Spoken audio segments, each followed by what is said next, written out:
یا ربی صلی وسلم دائما ابدا علی حبیبک خیر الخلق کلہم۔ معزز سامعین، دوستو، بزرگوں، بھائیوں، رمضان المبارک کا رحمتوں اور برکتوں والا مہینہ جاری و ساری ہے۔ اس بابرکت مہینے کا آدھا حصہ گزر چکا ہے۔ اللہ رب العزت کے فضل و کرم سے ہم نے 15 دن، اس مہینے کے 15 دن میں جو عبادات، ذکر و تلاوت، نماز تراویح کی ادائیگی کا اہتمام کیا، اللہ رب العزت سے دعا کرنی چاہیے کہ اللہ پاک ہماری ان تمام عبادات کو اپنے فضل و کرم سے قبول فرما لیں اور ہمارے لیے نجات اور مغفرت کا ذریعہ بنا دیں۔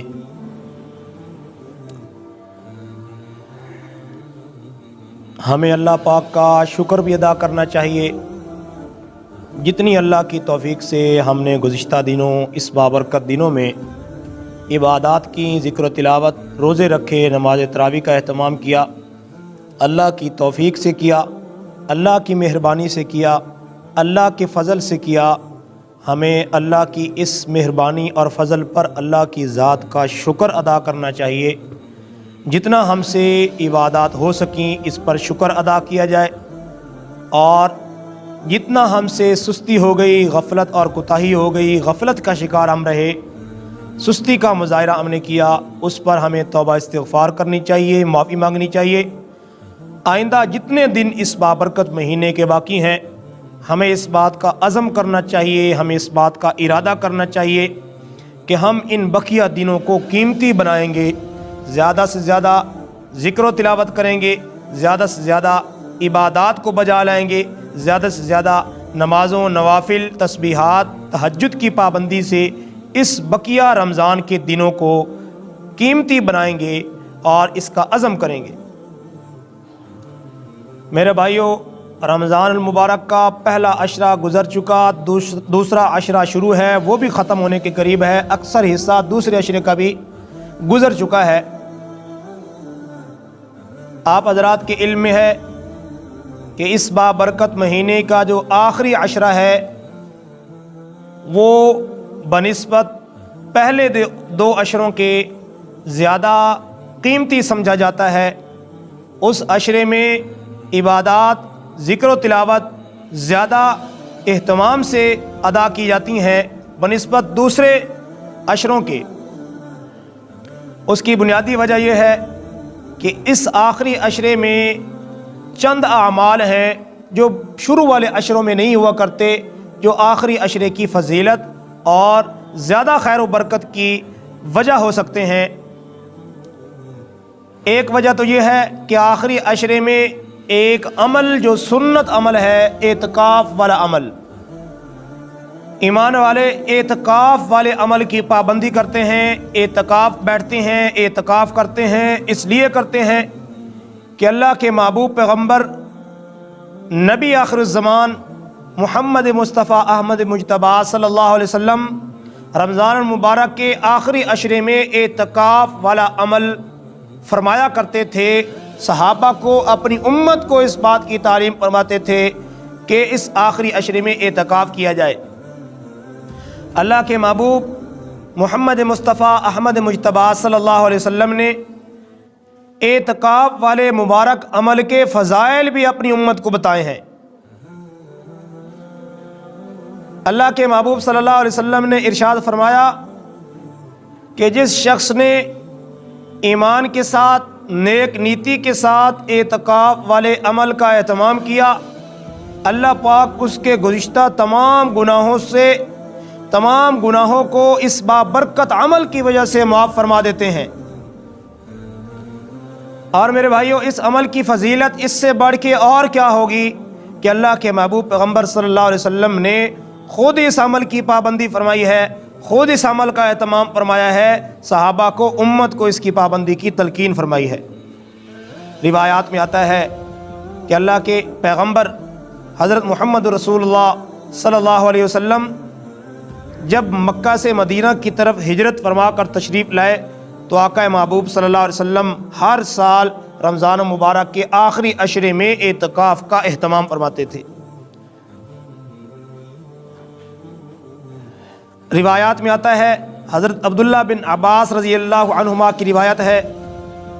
کہ اللہ کے پیارے نبی صلی اللہ علیہ وسلم نے ارشاد فرمایا، اعتکاف کی فضیلت بیان فرمائی۔ ارشاد فرمایا کہ جو ایک دن کا اعتکاف کرتا ہے، جو ایک دن کا اعتکاف کرتا ہے، اللہ پاک اس کو جہنم سے 3 خندقیں دور کر دیتے ہیں، اور ایک خندق کی مسافت اتنی ہے جتنی زمین سے آسمان تک ہے، تو یعنی 3 گنا وہ جہنم سے دور ہو جاتا ہے، اتنی مسافت جتنی مسافت زمین سے آسمان کی ہے۔ تو آپ اندازہ لگائیں کہ یہ فضیلت اعتکاف مطلقاً ایک دن کے اعتکاف کی فضیلت ہے، تو پھر رمضان کا مہینہ ہو، آخری عشرہ ہو، بابرکت گھڑیاں ہوں، اللہ کی رحمت برس رہی ہو، اس بابرکت مہینے میں اعتکاف کرنا آپ اندازہ لگائیں کتنے خیر و برکت کا باعث اور سبب ہوگا۔ حضرت عبداللہ بن عباس رضی اللہ تعالی عنہما مسجد میں اعتکاف پر بیٹھے ہیں، ایک شخص صاحب رضی اللہ عنہما کی خدمت میں حاضر ہوا، عرض کی کہ حضرت میری فلاں ضرورت ہے، فلاں حاجت ہے، فلاں کام ہے۔ حضرت اٹھے، فوراً اس کے کام کو پورا کرنے کے لیے مسجد سے باہر تشریف لے گئے۔ اس نے عرض کی، حضرت مجھے لگتا ہے آپ بھول گئے ہیں، آپ تو اعتکاف بیٹھے تھے،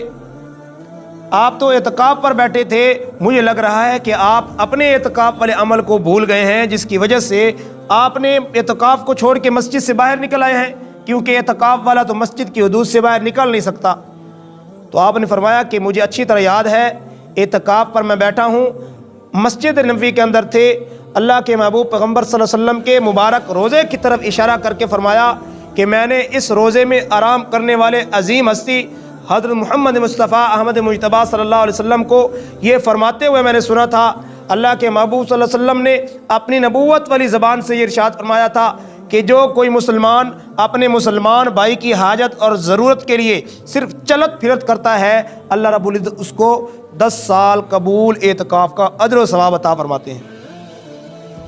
تو میرے بھائیو، اعتکاف والا عمل جو ہے، اس کی جو شرعی حیثیت ہے وہ پہلے ہمیں سمجھنی چاہیے۔ اعتکاف کی جو شرعی حیثیت ہے، اعتکاف سنت علی الکفایہ ہے، سنت علی الکفایہ ہے، یعنی اعتکاف والا عمل سنت مؤکدہ ہے، اور فقہا نے سنت مؤکدہ کے بارے میں یہ ضابطہ اور اصول بتایا کہ جو سنت مؤکدہ کو ترک کرے گا، سنت مؤکدہ کو چھوڑ دے گا، وہ گناہ گار ہوگا۔ کیوں؟ اس لیے کہ اللہ کے محبوب پیغمبر صلی اللہ علیہ وسلم نے اس پر عمل پر اہتمام فرمایا ہے، مواظبت اور ہمیشگی اختیار فرمائی ہے اعتکاف والے عمل پہ، اس لیے یہ امت کے ذمے سنت علی الکفایہ ہے۔ اب سنت علی الکفایہ کی جو اصطلاح بولی جاتی ہے، ذرا اس کو سمجھنا چاہیے۔ سنت علی الکفایہ کی اصطلاح کا مطلب اور معنی یہ ہے کہ پورے محلے میں سے اگر کوئی ایک شخص بھی مسجد میں اعتکاف بیٹھ گیا تو باقی سارے محلے کے افراد، سارے کے سارے لوگ سبکدوش ہو جائیں گے اس سنت کی ادائیگی سے۔ اگر خدا نخواستہ مسجد میں کوئی شخص بھی اعتکاف پر نہ بیٹھا، کوئی بھی شخص اعتکاف کے لیے نہ آیا، تو سارے محلے کے افراد گناہ گار ہوں گے، اس سنت کے تارک سمجھے جائیں گے، اس سنت کو چھوڑنے والے سمجھے جائیں گے، اور آپ حضرات نے سن لیا کہ سنت مؤکدہ کو چھوڑنے والا گناہ گار ہوا کرتا ہے۔ تو امت کے ذمے یہ سنت علی الکفایہ ہے۔ اور اعتکاف کا جو لغوی معنی ہے وہ بھی ہمیں سمجھ لینا چاہیے۔ اعتکاف کا جو لغوی اور لفظی معنی ہے، اعتکاف کہتے ہیں رکنے کو، ٹھہرنے کو، اور پھر اس کا اصطلاحی شرعی اور عام معنی جو سمجھا جاتا ہے وہ یہ ہے کہ رمضان المبارک کے آخری عشرے میں 20 رمضان کے سورج غروب ہونے سے پہلے اعتکاف کرنے والا شخص مسجد کی جو شرعی حدود ہیں ان کے اندر داخل ہو جائے اور اعتکاف کی نیت کر لے، پھر جب تک عید کا چاند نظر نہ آ جائے، یہ عشرہ مکمل نہ ہو جائے، وہ بغیر کسی شرعی حاجت اور طبعی حاجت کے مسجد سے باہر نہیں نکل سکتا۔ یہ ہے اعتکاف کی شرعی اصطلاحی اور شرعی معنی، جس کی پابندی ہر اعتکاف کرنے والے کو ضروری ہے۔ میرے بھائیوں یہ بات آپ حضرات ذہن نشین فرما لیں کہ عبادت نام ہے اللہ کے حکم کو پورا کرنے کا. نہ ہی بھوکا پیاسا رہنا کوئی عبادت ہے، نہ ہی مشقت دھوپ گرمی سردی برداشت کرنا کوئی عبادت ہے. عبادت نام ہے اللہ کے حکم کو بجا لانے کا اور نبی مکرم صلی اللہ علیہ وسلم کے طریقے پر پورا کرنا، یہ عبادت ہے. میں مفتی تقی عثمانی صاحب دامت برکاتہم کا ایک بیان سن رہا تھا. حضرت یہی بات ارشاد فرما رہے تھے کہ عبادت نام ہے اللہ کے حکم کو ماننے کا، اللہ کے حکم کے سامنے سر جھکانے کا نام عبادت ہے.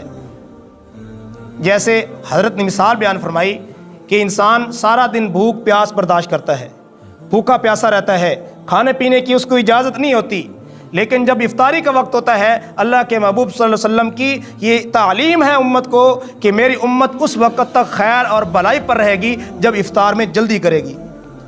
اب وہی پورا دن اس کو کھانے پینے کی اجازت نہیں تھی، کھانے پینے پر پابندی تھی، کھانے پینے سے رکا ہوا تھا. اب شریعت کا حکم ہے جب وقت پورا ہو گیا ہے تو اب کھانے میں جلدی کرو. اس بات سے ہمیں کیا بات سمجھ آئی؟ ہمیں یہ سمجھ آیا کہ کھانے پینے سے رکنا یہ کوئی عبادت نہیں ہے، بلکہ عبادت اللہ کے حکم کو پورا کرنا اور نبی مکرم صلی اللہ علیہ وسلم کی سنت اور طریقے کو پورا کرنا یہ عبادت ہے.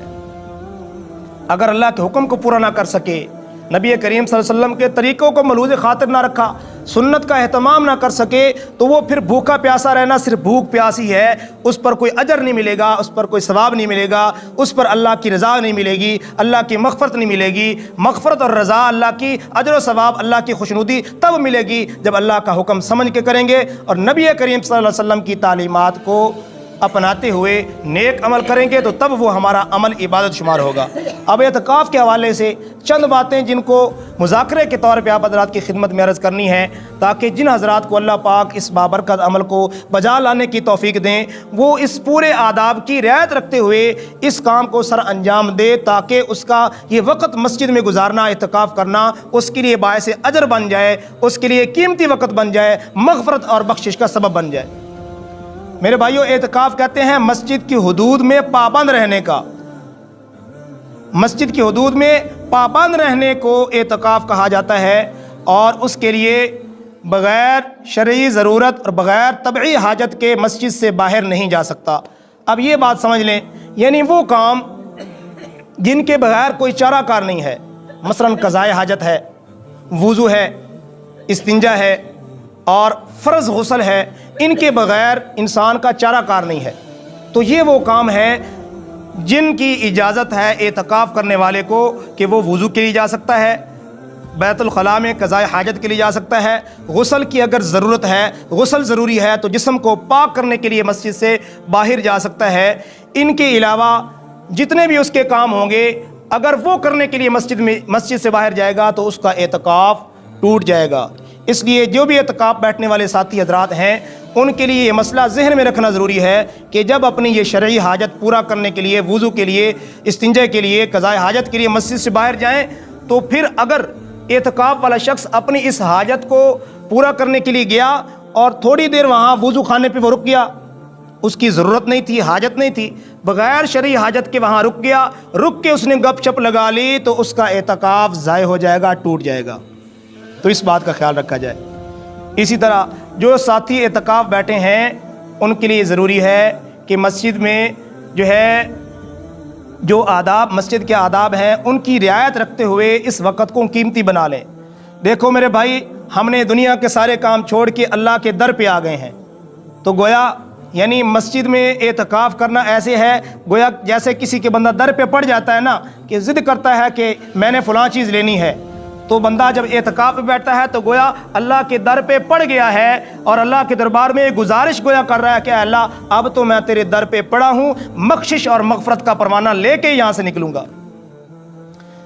تو یہ وقت جو گزارا جائے صحیح اس وقت کو قیمتی بنایا جائے، عبادات کا اہتمام کیا جائے، ذکر و اذکار کا اہتمام کیا جائے، تب جا کے ہمارا یہ اشرا قیمتی بنے گا اور ہمارا وقت جو ہے وہ کارگر ثابت ہوگا جب ہم اس کو قیمتی بنائیں گے. تو آداب کی رعایت رکھتے ہوئے. اسی طرح جو ساتھی اعتکاف بیٹھے ہیں ان کے لیے بعض ساتھی چلے جاتے ہیں بھی گرمی کی وجہ سے جسم کو ٹھنڈا کرنے کی خاطر پانی سے غسل کرنے کے لیے، تو اعتکاف والے کو ٹھنڈک حاصل کرنے کے لیے بھی غسل کی اجازت نہیں ہے، یہ مسئلہ ذہن نشین فرما لیں۔ اسی طرح سگریٹ بیڑی کے لیے بھی مسجد سے باہر جانے کی اجازت نہیں ہے، بندہ سمجھے کہ یہ تو بھائی شرعی حاجت ہے، میرا تو اس کے بغیر گزارا نہیں ہو سکتا۔ بھائی گزارا ہوتا ہے یا نہیں ہوتا، شریعت کی طرف سے تجھے اجازت نہیں ہے کہ اس کام کی غرض سے تم مسجد سے نکلو، لیکن علماء نے تھوڑی سی گنجائش نکالی ہے کہ بھائی جب تم اپنی شرعی حاجت کے لیے جاؤ، قضاء حاجت کے لیے جاؤ، وضو کے لیے جاؤ، تو راستے میں آتے جاتے اس کام کو بھی سر انجام دے لو، تو یہ اصل کے تابع ہو کے اس کی گنجائش ہو سکتی ہے۔ لیکن اس کام کے لیے اگر مسجد سے نکلے گا تو اس کا اعتکاف ٹوٹ جائے گا۔ مسئلہ سمجھ آ گیا جی؟ تو میرے بھائیو یہ باتیں ہیں، ان کو سمجھنا بھی ضروری ہے۔ باقی جو مسجد کی حدود ہیں، جو اعتکاف بیٹھنے والے ساتھی ہیں، وہ مسجد کی حدود کو سمجھ لیا کریں۔ اگر مسجد کی عام طور پہ سمجھا یہ جاتا ہے کہ جو حصہ گیٹ سے مسجد کے اندر ہے نا، وہ سارا ہی مسجد سمجھا جاتا ہے، حالانکہ مسجد کا جو شرعی حصہ ہے وہ جہاں مسجد کی جو ہے حدود میں جماعت اہتمام سے پڑھی جاتی ہے، نماز پڑھی جاتی ہے، وہ مسجد کا شرعی حصہ ہوتا ہے۔ باقی جو حصہ ہوتا ہے وہ مسجد کا فنائے مسجد کہا جاتا ہے، اس کو مسجد کا متعلقہ حصہ اس کو کہہ سکتے ہیں، جیسے وضو خانہ ہے، جوتوں والی جگہ ہے، بیت الخلاء یا غسل خانے ہیں، تو یہ مسجد کی چار دیواری میں تو ہیں لیکن مسجد کا حصہ نہیں ہے۔ تو کوئی ساتھی یہ مت سمجھے کہ میں جو ہے میرے لیے یہ سارے ادھر ادھر جانے کی بھی گھومنے کی اجازت ہے، تو بغیر شرعی حاجت کے یہ جو مسجد کی حدود آپ حضرات کو نظر آ رہی ہیں، بغیر شرعی حاجت کے ان سے آپ باہر نہیں نکل سکتے۔ اسی طرح ٹوتھ پیسٹ کرنے کے لیے، مسواک کرنے کے لیے، ویسے تو وضو کرنے کے لیے مسواک کی گنجائش ہے، اجازت ہے، لیکن اسپیشل اسی کام کے لیے جائے، برتن دھونے کے لیے چلا گیا، ہاتھ دھونے کے لیے چلا گیا، تو متکف اگر ان کاموں، کیونکہ یہ ایسے کام ہے، ایک اصول جو فقہا نے بتا دیا کہ بغیر شرعی اور طبی حاجت کے مسجد سے باہر نکلنے کی اجازت نہیں ہے، تو اسی اصول کو سامنے رکھیں اور اس کام کو بھی سامنے رکھیں، تو وہ کام جو شرعی حاجت میں داخل نہیں ہے،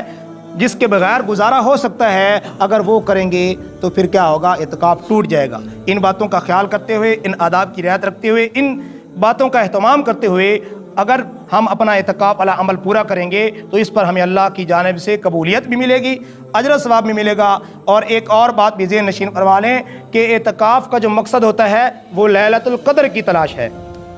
آخری عشرے میں حدیث پاک میں اللہ کے محبوب پیغمبر صلی اللہ علیہ وسلم نے امت کو بتایا، تحروا لیلۃ القدر من العشر الاواخر، رمضان کے آخری عشرے کی طاق راتوں میں لیلۃ القدر کو تلاش کیا کرو۔ تو طاق راتیں 21 کی، 23 کی، 25 کی، 27 اور 29 کی، یہ طاق راتیں ہیں۔ تو اصل مقصد جو ہے ان طاق راتوں میں سے جو لیلۃ القدر کی رات ہے آخری عشرے میں، اس کو پانا، یہ اعتکاف کا مقصد ہے۔ اللہ کے محبوب پیغمبر صلی اللہ علیہ وسلم نے ابتدا میں 30 دن پورے ماہ کا اعتکاف فرمایا، پھر آپ صلی اللہ علیہ وسلم نے صحابہ کو بتایا کہ مجھے اللہ کی جانب سے یہ بتا دیا گیا ہے کہ جو لیلۃ القدر کی رات ہے وہ آخری عشرے میں ہے، لہذا آپ نے فرمایا کہ اب آخری عشرے کے اندر اعتکاف کا اہتمام کیا کرو۔ تو جن بھائیوں کو اللہ اعتکاف کی سعادت عطا فرمائے ان کے لیے اس بات کا اہتمام اور کوشش فرمائیں کہ ان راتوں کو قیمتی بنا لیں، ان راتوں کو قیمتی بنا لیں۔ اللہ کے محبوب پیغمبر صلی اللہ علیہ وسلم رمضان المبارک کو بستر سے الگ ہو جایا کرتے تھے،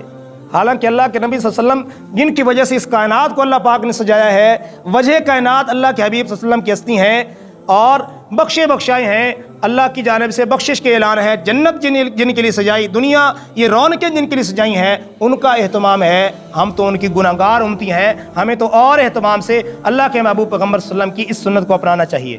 تو جو حضرات مسجد میں اعتکاف کر رہے ہیں